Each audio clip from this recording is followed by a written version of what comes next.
Ça, c'est antipédagogique.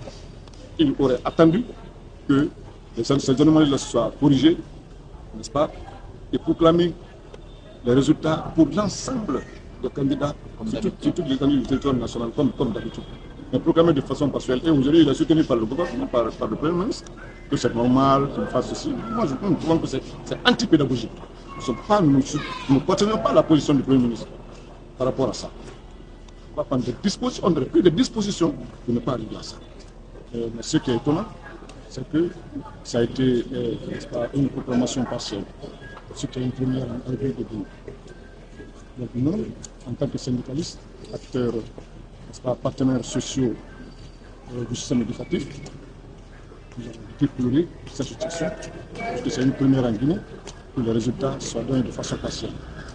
Pour nous, quelle que soit la différence, quelles que soient les anomalies constatées pendant le gouvernement ou la correction ou que le résultat présenterait, le ministre, pour nous, allait faire en sorte que toutes ces anomalies-là soient corrigées avant de proclamer les résultats.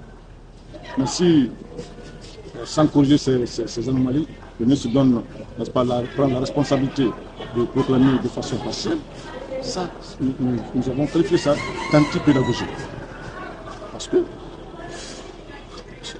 les enfants ont travaillé, parce que ça a été un examen national. Tous ont débuté le même jour, ont terminé le même jour, les corrections ont été effectuées dans les localités les mêmes jours, et les résultats ont été présentés le même jour. Pourquoi alors présenter une partie et laisser une autre? Alors, qui est responsable de cette défaillance-là? Ce sont les organisateurs. Mais quelle est l'origine de tout ça? Nous avons, d'après notre analyse, on s'est dit que le départ a été faussé par le ministre. Parce que TS s'appuie du service. Il a proclamé que lui, il faut dédramatiser les examens nationaux. C'est-à-dire que les examens nationaux étaient entourés de beaucoup de mythes, de beaucoup de mystères, donc il faut démystifier les examens nationaux. Or, c'est une évaluation.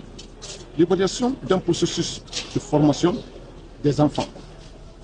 Et quelle formation?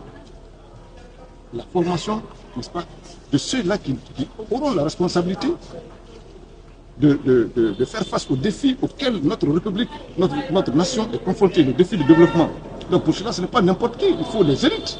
Et c'est l'école qui forme les élites. Si, n'est-ce pas, dans l'évaluation de ces élites-là, on est tout là, on est faible, on n'aura pas vraiment, on n'aura pas faire prévaloir les mérites. Donc, il faut alors prendre toutes les dispositions pour que ces évaluations soient prises au sérieux et respecter rigoureusement, je dis bien rigoureusement, n'est-ce pas, les états généraux, ou non, comment je veux dire, les règlements généraux qui régissent l'organisation de ces examens. Il ne faut pas blaguer avec ça. Donc, vous avez vu les 2 années précédentes, les enfants, un premier temps, nous avons fait les enfants ont resté un petit pourcentage.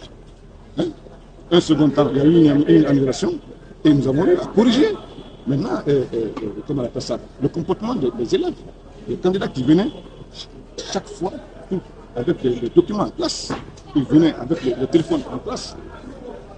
Mais ces dernières années, surtout l'année dernière, on a constaté que les élèves ont une prise de conscience et une prise de conscience généralisée. Cela vraiment c'était un pas, un grand pas, un acquis qu'il fallait conserver. Mais elle a déclaré qu'il faut dédramatiser, démystifier l'examen.